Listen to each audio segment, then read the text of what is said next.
Let's hope we are starting. Lastly हम लोगों ने रिलेशन किया था, अब इसी में एक और टॉपिक रहता है विच इज़ कॉल्ड फंक्शन। ठीक है, फंक्शन को ध्यान से सुनना। फंक्शन में जो भी तुम्हारे इंपॉर्टेंट टॉपिक्स हैं बोर्ड के पॉइंट ऑफ व्यू से, सबसे पहला जो इंपॉर्टेंट टॉपिक है वो है टाइप ऑफ फंक्शन को डिफाइन करना। टाइप ऑफ फंक्शन में पहले एक बात ध्यान समझ लो, टाइप ऑफ फंक्शन ना समझने से बेटर है तुम कंपोनेंट्स को समझो। किसको समझो? कंपोनेंट्स को। लाइक हमारा जो फंक्शन होता है वो 1 1 हो सकता है या फिर मैनी 1 हो सकता है, ठीक, इनटू हो सकता है या फिर ऑन टू हो सकता है। अब ये टाइप्स ऑफ फंक्शंस नहीं है, ये फंक्शन के कंपोनेंट्स हैं। लाइक फंक्शंस का कैरेक्टरिस्टिक्स है। अगर इन कैरेक्टरिस्टिक्स का कॉम्बिनेशन बनाया जाए तो क्या बन के तैयार होता है? Type of function. यानी कि अगर इससे हम टाइप ऑफ फंक्शन डिफाइंड करें, ठीक है, टाइप ऑफ फंक्शन डिफाइन करें तो हमें पहला फंक्शन मिल जाएगा 1 1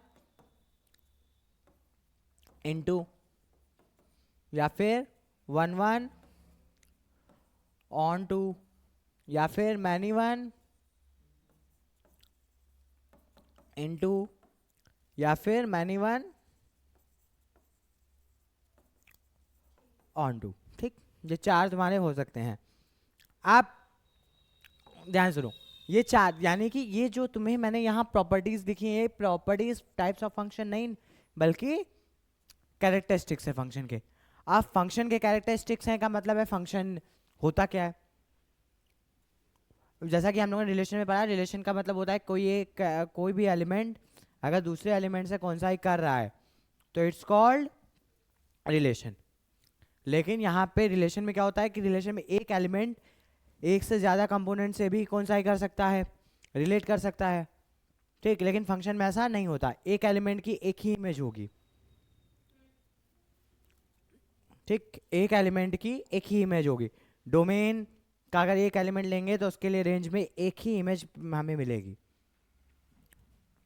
अगर इसको चाहो तो तुम ऐसे देख सकते हो कि सपोज टू बी ये हमारा डोमेन है, ठीक है। डोमेन कुछ ऐसा है कि मान लो इसमें एलिमेंट्स लिखे गए ए बी सी और डी। ये तुम्हारा डोमेन है एक्स, ये लाई कर रहा है, फंक्शन लाई कर रहा है वाई पर, ये हमारी रेंज है। रेंज हमारे मान लो 1 2 3 4 है, ठीक। तो ये फंक्शन होगा जब इसका एक एलिमेंट एक से ही कौन सा ही करे या एक से ज्यादा एलिमेंट एक पे लाई कर जाए तो इट कैन बी फंक्शन। लेकिन अगर मैं इसी बी की इमेज 2 पे भी बना दूं, यानी बी की इमेज 1 भी है और 2 भी, तो it can not be a function.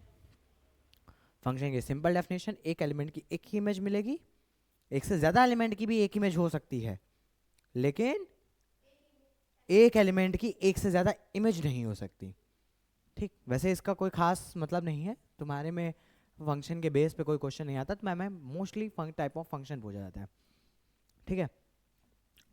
अब मैंने कहा ना कि हमारा जो टाइप ऑफ फंक्शन है ये हमें इनसे नहीं, हमें इनसे मतलब रखना है, ठीक, कैरेक्टरिस्टिक्स से। तो किसी फंक्शन का कैरेक्टरिस्टिक्स चेक करना है तो उसके लिए हम क्या क्या कॉन्सेप्ट्स का यूज करेंगे। सपोज टू बी हमारा एक फंक्शन है, एक गिवन फंक्शन है एफ एक्स, ठीक। एक गिवन फंक्शन क्या है? एफ एक्स है, और हमें चेक करना है कि ये इसकी कैरेक्टरिस्टिक चेक करना है। तो कैरेक्टरिस्टिक चेक करने का तरीका ये होता है कि कैरेक्टरिस्टिक्स दो अलग अलग तरीकों मतलब दो वर्किंग कंडीशन से हम चेक कर सकते हैं, ठीक। जैसे सबसे पहले हम चेक करेंगे इसकी कैरेक्टरिस्टिक्स कौन सी, ये 1 1 एलिमेंट होल्ड करेगा या मैनी 1 एलिमेंट होल्ड करेगा। नाम से ही डिपेंड करता है, 1 1 का मतलब एक एलिमेंट की एक इमेज और मैनी 1 कई सारे एलिमेंट्स की एक इमेज, ठीक।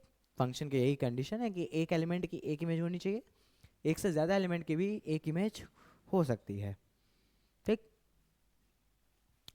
तो अब इस केस के लिए हमें करना क्या होगा, हमारे पास ये एफ एक्स है, ठीक। हमने एक एलिमेंट ले लिया, हमने दो नंबर्स लिए x1 x2। मान लो ये एफ एक्स जो है वो किस पे डिपेंड कर रहा है, x टेंस टू y पे। वैसे इसको ऐसे नहीं लिखा जाता, इसको लिखने का सही तरीका है F X such that x to y। x तुम्हारा डोमेन है और y तुम्हारा रेंज है, ठीक है। तो मान लो हमने दो एलिमेंट्स ले लिए x1 और x2, कहां से, x से, मतलब हमने अपने डोमेन से दो एलिमेंट लिए x1 और x2, और उसको क्या, वो x1 x2 ऐसे हैं कि जिनके लिए fx1 इक्वल्स टू क्या हो जाए, fx2 हो जाए, fx1 इक्वल्स टू क्या हो जाए, fx2। अगर ये गिवन, अगर ये इफ है, ठीक है, तो बट में अगर ये इफ है तो हमारा, और सो में हमें क्या मिल जाए, x1 इक्वल्स टू x2 मिल जाए। अगर ये मिल जाए तो इस केस में क्या हो जाएगा, 1 1 हो जाएगा, इस केस में क्या हो जाएगा, 1 1। और अगर ये ना मिले, x1 is not equals to x2 मिले, तो ये क्या होगा, मैनी वन होगा, ठीक। और किस सिनेरियो से होगा उसको, अगर तुम्हें अगर ऐसे समझना हो कि क्या सिनेरियो है यहाँ पे, सिंपल सी बात, एक एलिमेंट की एक इमेज बनने का मतलब है कि ये दोनों अगर सेम है, ठीक है, तो मतलब कि ये कंफर्म है कि जो तुम्हारा हमारा डोमेन और रेंज होगा उसमें अगर हमारे पास x1 और x2 लिखा हुआ है और यहाँ पे तुम्हें क्या लिखा गया है, fx1 और fx2, ये रेंज के एलिमेंट होंगे, है ना। हमने पहले ही मान लिया ये दोनों इक्वल हैं, ये दोनों क्या हैं, इक्वल, यानी कि ये दोनों सेम एलिमेंट है, और इनकी, क्योंकि इनकी इमेज इन पे लाई कर रही है तो अल्टीमेटली दोनों की इमेज सेम पे लाई करेगी, क्योंकि एलिमेंट तो वो एक ही है। अब अगर ये दोनों भी इक्वल आ जाएं तो ये भी एक ही एलिमेंट बन गया, तो एक एलिमेंट की इमेज एक एलिमेंट, यानी कि 1 1 है। अगर ये दोनों इक्वल नहीं आते तो यानी कि एक से ज्यादा एलिमेंट है, एक से ज्यादा एलिमेंट की एक इमेज यानी कि मैनी वन, ठीक। That is the concept of 1 1 and many one. Characteristics पे हो गया। अब आते हैं इनटू ऑन टू, ठीक। अब पहले समझ लेते हैं इनटू ऑन टू होता क्या है, इनटू या फिर ऑन टू, ठीक है। सेम एक fx एक फंक्शन है सच दैट डोमेन x से y पे लाई कर रहा है, ठीक। यानी कुछ x होगा कुछ y होगा, इसमें कुछ फर्दर एलिमेंट्स होंगे, इसमें कुछ फर्दर एलिमेंट्स होंगे, है ना। अब ध्यान समझो, कहने का मतलब है कि अगर ये जो एलिमेंट्स हैं रेंज में, किसमें जो एलिमेंट्स हैं रेंज में, अगर रेंज के हर एलिमेंट के लिए एक एलिमेंट डोमेन में लाई कर रहा है, ठीक, रेंज का हर एलिमेंट इमेज है डोमेन के किसी एलिमेंट का, ध्यान सुनना, रेंज का हर एलिमेंट डोमेन है किसी इमेज का, तो it's called onto, it's called onto. इसको ऐसे समझो कि अगर इसमें कुछ एलिमेंट्स हैं, ठीक है, उनका इमेज इसमें हम चेक कर रहे हैं, ठीक। जैसे एग्जांपल में अगर देख लें हम,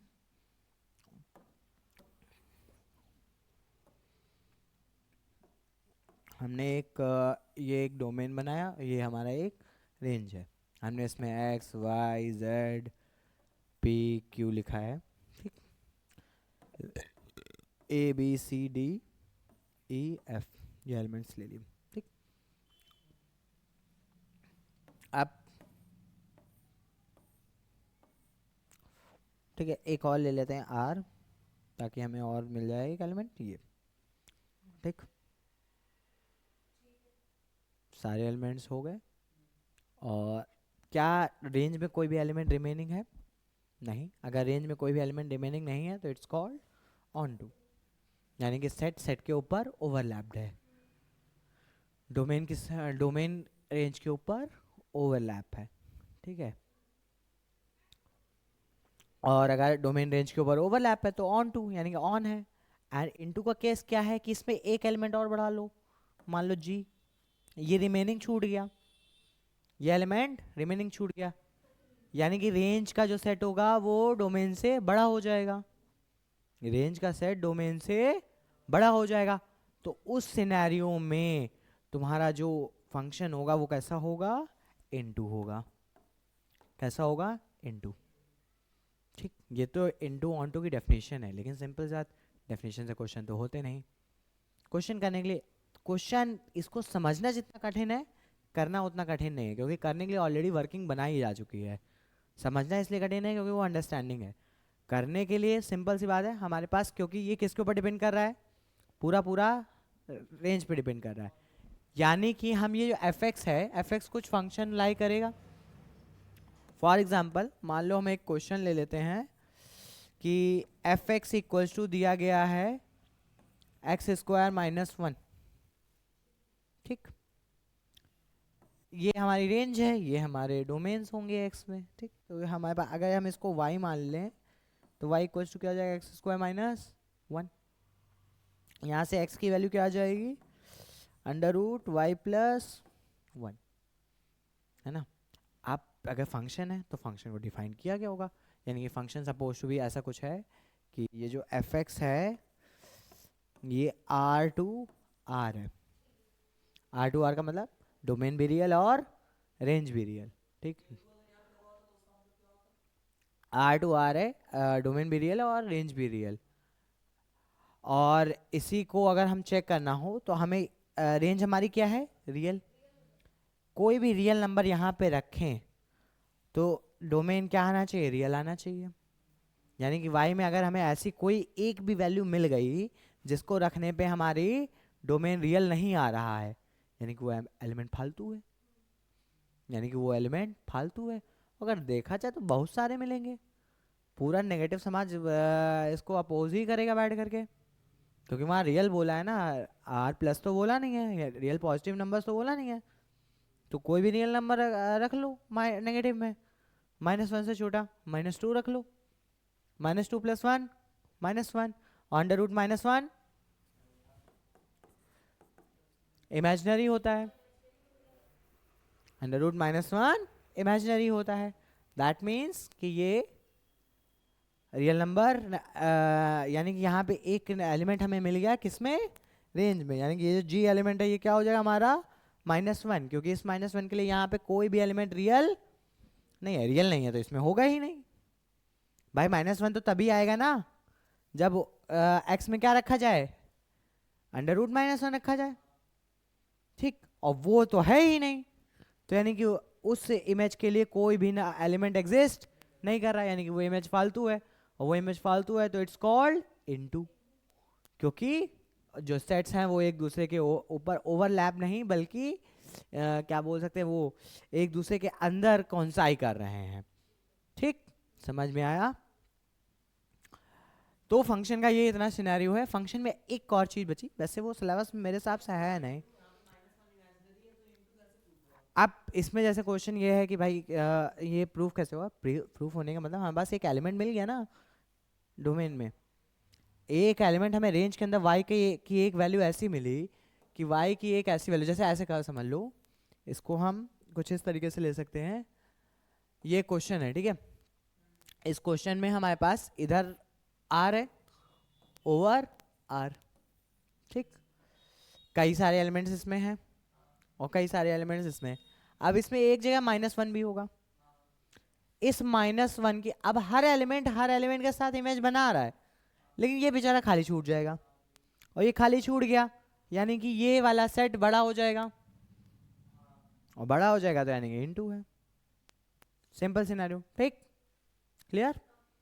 इसमें एक टॉपिक और है जो मेरे हिसाब से तो नहीं है, मेरे हिसाब से सिलेबस में लिखा तो नहीं है कि इनवर्स फंक्शन, लेकिन क्वेश्चंस मैंने कई बार देखे हैं आते हुए, तो देख लेते हैं इनवर्स फंक्शन को भी। ठीक है,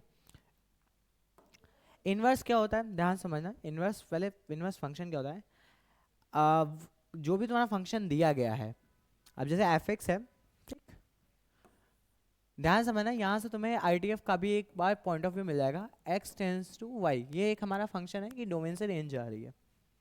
इनवर्स फंक्शन क्या हो जाएगा, अगर इसका इनवर्स निकालना है यानी कि इनवर्स फंक्शन निकालना है, तो बस सिंपल सी बात है, आपकी बार डोमेन से रेंज ना जाके रेंज से डोमेन जाएंगे।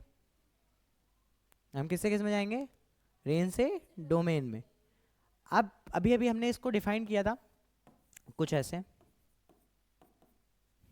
ना। ये हमारा जो y था ये हमारा रेंज था, और ये x हमारा क्या था, डोमेन था, है ना। यानी कि y की वैल्यू निकालना है डोमेन को रख के, सिंपल, यानी कि हम कैसे डोमेन से रेंज में जा रहे हैं, कन्वर्ट कर रहे हैं। हमको अब की बार क्या करना है, रेंज से डोमेन में जाना है, अपोजिट आना है, यानी कि अब की बार हमें किसकी वैल्यू निकालनी होगी, डोमेन की।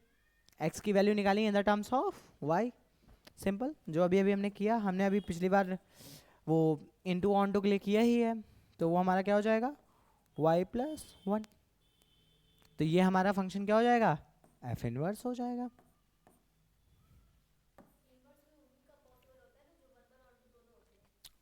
इनवर्स उन्हीं का पॉसिबल होता है जो 1/(1) दोनों होते हैं, ऐसा कुछ नहीं है, नहीं, इनवर्स दुनिया के किसी भी फंक्शन का निकाला जा सकता है। मेरे हिसाब से मैंने अभी तक ऐसी कोई प्रॉपर्टी पढ़ी नहीं है। हम्म हाँ, और रही बात 1/(1) हाँ, एक हिसाब से कह सकते हो, लेकिन मैंने ऐसी कोई थ्योरम तो अभी तक नहीं पढ़ी, ठीक है, मैंने अभी तक ऐसी कोई थ्योरम पढ़ी नहीं है। और हाँ, तुम्हारे हिसाब से अगर सोचा जाए तो 1/(1) अगर नहीं है फंक्शन, तो उसका इन्वर्स वाकई में पॉसिबल नहीं होगा। क्यों नहीं होगा उसका एक मेरे हिसाब से नहीं होगा, क्या रीज़न ये होगा कि अगर कोई फंक्शन इनटू है तो उसमें एक एलिमेंट एक्स्ट्रा होगा, यानी कि उसका जो यहाँ पे एक एलिमेंट होगा डोमेन में, एक ऐसा एलिमेंट मिल जाएगा तुमको इनवर्स फंक्शन के डोमेन के लिए कि जो कि रेंज में उसके लिए कोई एलिमेंट एग्जिस्ट नहीं करेगा, तो एक एलिमेंट छूट जाएगा ना। लेकिन मैंने ऐसे भी फंक्शन देखे हैं जहाँ पे एलिमेंट ज़रूरी थोड़ा ना सारे रखे जाएं, तो इसलिए ज़रूरी थोड़ा ना सारे रखे जाए, तो इसलिए हम श्योरिटी से तो नहीं कह सकते, और वैसे भी इतना सोचने की ज़रूरत भी नहीं है। ठीक, क्लियर, फंक्शन में बस इतना ही है। जैसे फॉग ऑफ भी है, उसको भी एक बार देख लेते हैं, हैंडल आउट कर लेते हैं, देन इसको ख़त्म करते हैं। ठीक, फॉग ऑफ का मतलब फंक्शन का फंक्शन, ठीक है, फॉग ऑफ का मतलब फंक्शन का फंक्शन, ठीक है। अब होता क्या है कि अगर एक फंक्शन है, कोई पूरे पूरे फंक्शन को ही हम डोमेन या रेंज की तरह डोमेन की तरह ट्रीट करते हैं, पूरे पूरे फंक्शन को ही हम डोमेन की तरह ट्रीट करते हैं फॉर द अनदर फंक्शन, ठीक। तो it's called fog and gof. It's easy come to like, अगर एक एफ एक्स है जहाँ पे x टेंस टू y है, ठीक,